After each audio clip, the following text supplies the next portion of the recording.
The Arabian Nights. In the chronicles of the ancient dynasty of Sassanid, who reigned for about 400 years, from Persia to the borders of China, beyond the great river of Ganges itself, we read the praises of one of the kings of this race, who was said to be the best monarch of his time. His subjects loved him and his neighbors feared him, and when he died, he left his kingdom in a more prosperous and powerful condition than any king had done before him. The two sons who survived him loved each other tenderly, and it was a real grief to the elder Scheherazade that the law of the empire forbade him to share his domain with his brother Scheherazade. Indeed, after 10 years during which this state of things had not ceased to trouble him, Shahryar cut off the country of Great Tartary from the Persian Empire and made his brother king. Now the Sultan Shahryar had a wife whom he loved more than all the world, and his greatest happiness was to surround her with splendor and to give her the finest dresses and the most beautiful jewels. It was therefore with the deepest shame and sorrow that he accidentally discovered, after several years, that she had deceived him completely, and her whole conduct turned out to have been so bad that he felt himself obliged to carry out the law of the land, and ordered the Grand Vizier to put her to death.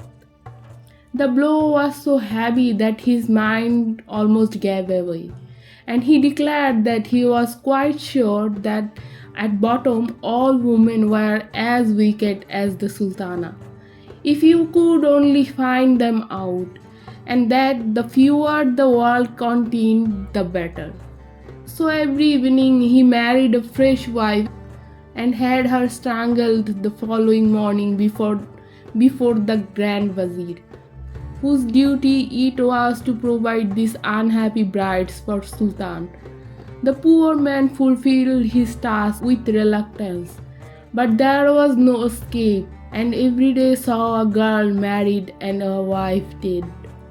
This behavior caused the greatest horror in town, where nothing was heard but cries and lamentations. In one house was a father weeping for the loss of his daughter, in another perhaps a mother trembling for the fate of her child, and instead of blessing that had formerly been heaped on the Sultan's head, the air was now full of curses. The Grand Vizier himself was the father of two daughters, of whom the elder was called Scheherazade and the younger Dinarazade. Dinarazade had no particular gift to distinguish her from other girls, but her sister was clever and courageous in the highest degree. Her father had given her the best masters in the philosophy, medicine, history, and fine arts, and besides all this, her beauty excelled that of any girl in the kingdom of Persia. One day, when the Grand Vizier was talking to his eldest daughter, who was his delight and pride, Scheherazade said to him, "Father, I have a favor to ask of you. Will you grant it to me?" "I can refuse you nothing," he replied, "that it is just and reasonable." "Then listen," said Scheherazade. "I am determined to stop this barbarous practice of sultans and to deliver the girls and mothers from the awful fate that hangs over them." "It would be a very excellent thing to do," returned the Grand Vizier. "But how do you propose to accomplish it?" "My father," answered Scheherazade, "it is you who have to provide the Sultan daily with a fresh wife, and I implore you, by all the affection you bear me, to allow the honor fall upon me." "Have you lost your senses?" cried the Grand Vizier, starting back in horror. "What has put such a thing into your head? You ought to know by this time what it means to be a sultan's bride." "Yes, my father, I know it well," she replied. and I am not afraid of think of it.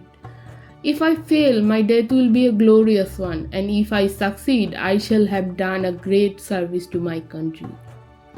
It is of no use, said the Grand Wazir. I shall never consent. If the Sultan was to order me to plunge a dagger into your heart, I should have to obey. What a task for a father! Ah, if you do not fear death, fear at any rate of anguish you would cause me. Once again, my father, said Scheherazade, will you grant me what I ask? What? You are still so obstinate, exclaimed the Grand Vizir. Why are you so resolved upon your own ruin? But the maiden absolutely refused to attend to her father's words, and at length, in despair, the Grand Wazir was obliged to give way and went sadly to the palace to tell the Sultan that the following evening he would bring him Scheherazade. The Sultan received this news with the greatest astonishment. How have you made up your mind? He asked. To sacrifice your own daughter to me, Sire, answered the Grand Wazir. It is her own wish. Even the sad fate that awaits her could not hold her back. Let there be no mistake, Wazir, said Sultan. Remember, you will have to take off her life yourself. If you refuse, I swear that your head shall pay for it. Sire, returned the Wazir, whatever the cost, I will obey you. Though a father, I am also your subject. So the Sultan told the Grand Wazir he might bring his daughter as soon as he liked. The Wazir took back this news to Scheherazade, who received it as if it had been the most pleasant thing in the world. She thanked her father warmly for yielding to her wishes, and seeing him still bowed down with grief, told him that she hoped he would never repent having allowed her to marry Sultan. Then she went to prepare herself for the marriage, and begged that her sister Dinarzade should be sent for to speak to her. When they were alone, Scheherazade addressed her thus. My dear sister, I want your help in a very important affair. My father is going to take me to the palace to celebrate my marriage with the Sultan. When His Highness receives me, I shall beg him as a last favor to let you sleep in our chamber, so that I may have your company during the last night I am alive. If, as I hope, he grants me my wish, be sure that you wake me an hour before the dawn and speak to me in these words. My sister, if you are not asleep, I beg you, before the sun rises, to tell me one of your charming stories. Then I shall begin, and I hope by this means to deliver the people from terror that reigns over them. Dinarzade replied that she would do with pleasure what her sister wished. When the usual hour arrived, the Grand Wazir conducted Scheherazade to the palace and left her alone with Sultan, who bade her raise her veil and was amazed at the beauty. But seeing her eyes full of tears, he asked what was the matter. Sire, replied Scheherazade, I have a sister who loves me as tenderly as I love her. Grant me a favor of allowing her to sleep this night in the same room, as it is the last we shall be together.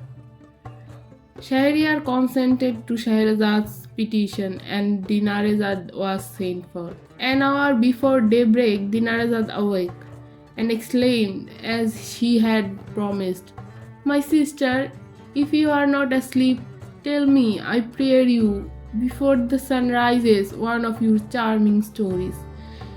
It is the last time I shall have the pleasure of hearing you. Scheherazade did not answer her sister, but turned to the Sultan. Will your Highness permit me to do as my sister asks?